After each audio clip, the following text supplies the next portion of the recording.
সাংস্কৃতিক তথা শৈক্ষিক নগৰী ৬০০ বছৰীয়া আহোম ৰাজত্বকালৰ শেষ ৰাজধানী যোৰহাট চহৰ গাতে লাগি থকা নৱালী হৈ চৰ্দাৰআলি টিমটিমিয়াৰ এটি প্ৰাকৃতিক মনোৰম চালে চকুৰোৱা চাহ বাগিচা আৰু শাৰী শাৰী সাঁচি গছৰ মাজত সুন্দৰকৈ নানা তৰহৰ ফল ফুলৰ বাগিচাৰ মাজত নতুনকৈ সংযোজন হ'ল জলপৰী নামাকৰণে এখনি আভিজাত্য ৰিজৰ্টখনিত আপোনালোকে জুতি ল'ব পাৰিব নানা লোভনীয় খাদ্য সম্ভাৰৰ লগতে নিৰিবিলি শান্তিময় পৰিৱেশত বিয়া জন্মদিন বা অন্য যিকোনো অনুষ্ঠানৰ সুবিধা লাভ কৰিব পাৰিব এই জলপৰী ৰিজৰ্টত অতি কম মাননিতে ৰিজৰ্টখনিত থকা লেকত আপোনালোকে কৰিব পাৰিব বটিং গতিকে আজিয়েই আহক সপৰিয়ালে জলপৰী ৰিজৰ্টলৈ আৰু লগে ভাগে হাঁহি ধেমালিৰে এসাঁজ খাওক জলপৰী ৰিজৰ্টত ৰাইজক উৎকৃষ্ট মানৰ সেৱা আগবঢ়াই হৈছে আমাৰ একমাত্ৰ লক্ষ্য আমাৰ ঠিকনাটো হৈছে নৱালী টিমটিমিয়া যোৰহাট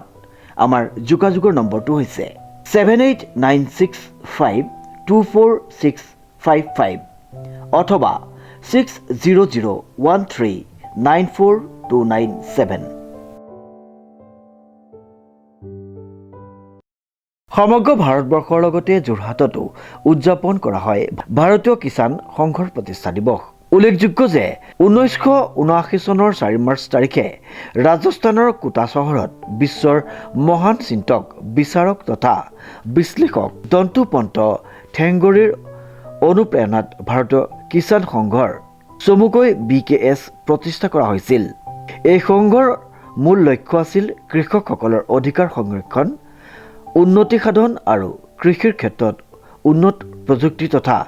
নীতি নিয়ম প্ৰৱৰ্তন কৰা প্ৰতি বছৰে 4 মাৰ্চ তাৰিখে ভাৰতীয় কিষাণ সংঘৰ প্ৰতিষ্ঠা দিৱসটি উদযাপন কৰা হয় ভাৰতীয় কিষাণ সংঘৰ 4 মাৰ্চৰ প্ৰতিষ্ঠা দিৱস আছে 1979 চনত ৰাজস্থান কোটাত এজন বিশিষ্ট বিশ্লেষক বিশিষ্ট মহান ব্যক্তি মাননীয় দন্তপন্ত ঠেংগাজীৰ ভাৰতীয় কিষাণ সংঘৰ 4 মাৰ্চত প্ৰতিষ্ঠা দিৱস কৰিছিল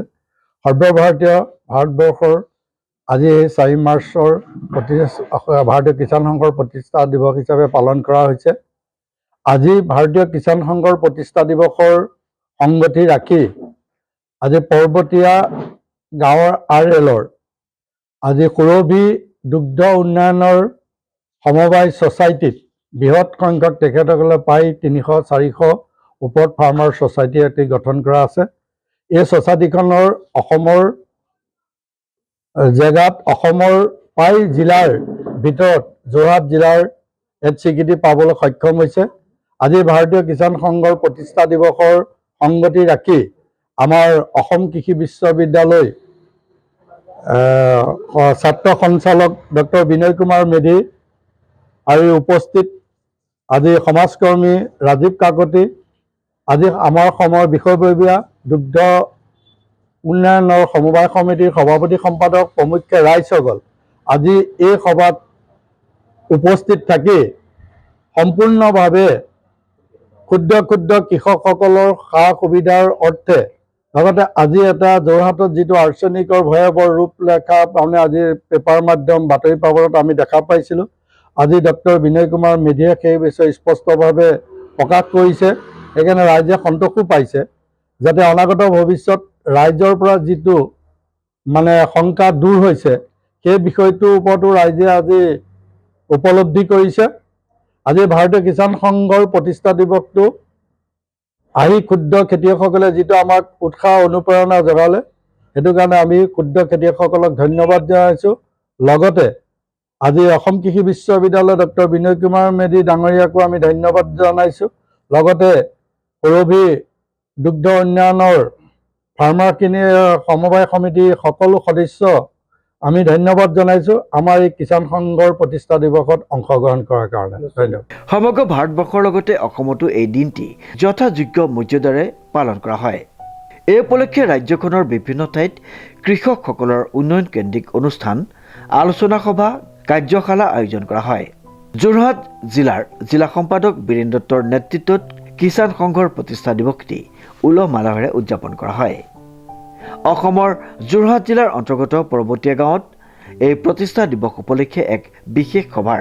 আয়োজন কৰা হয়। উক্ত সভাত অসম কৃষি বিশ্ববিদ্যালয়ৰ উচ্চ পদস্থ বিষয়াসকল, কৃষি বিভাগৰ কৰ্তৃপক্ষ, স্থানীয় কৃষক, গোপালক, মৎস্যপালকসকল উপস্থিত থাকে।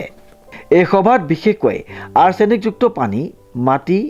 ধান আৰু চাউলৰ ক্ষতিকাৰক প্ৰভাৱৰ বিষয়ে আলোচনা কৰা হয়। কৃষি বিভাগৰ বিষয়া কৰ্মচাৰীয়ে আৰ্ছেনিক মুক্ত কৃষি পদ্ধতিৰ বাবে উপযুক্ত দিহা পৰামৰ্শ আগবঢ়ায়। উক্ত সভাখনিত উল্লেখযোগ্যভাৱে কৃষকসকলৰ অভাৱ অভিযোগ আদিৰ তথা কৃষকসকলৰ সুবিধাৰ বাবে নতুন প্ৰযুক্তি, অধিক উৎপাদনক্ষম শস্য বীজ, জৈৱ কৃষি পদ্ধতি আৰু চৰকাৰৰ বিভিন্ন আঁচনি সম্পৰ্কে সজাগতা সৃষ্টি কৰা হয়।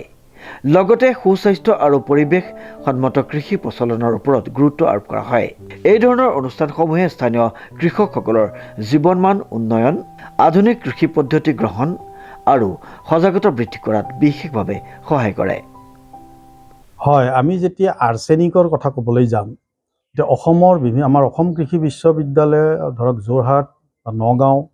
এনেকুৱা আমি জিঅ'স্পেচিয়েল এনালাইচিছ কিছুমান আমি কৰিছিলোঁ। আৰু অসমৰ ধৰক যোৰহাটৰ বিভিন্ন এলেকাত বিশেষকৈ ভূগৰ্ভস্থ পানীত আৰ্ছেনিকৰ যিটো পৰিমাণ থাকিব লাগে, কিছুমান ঠাই বিশেষে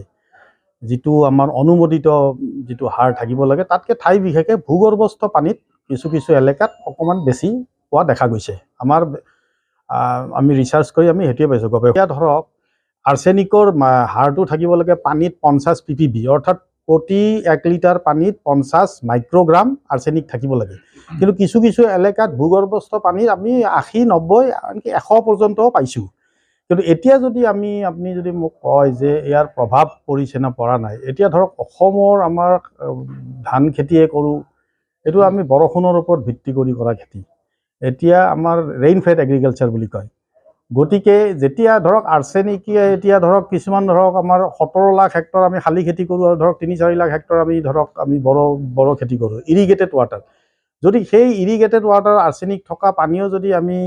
বড়ো ধানত প্ৰয়োগ কৰোঁ, যিহেতু বৰষুণৰ যথেষ্ট প্ৰভাৱ থাকে মাৰ্চ এপ্ৰিলৰ মাহমানত,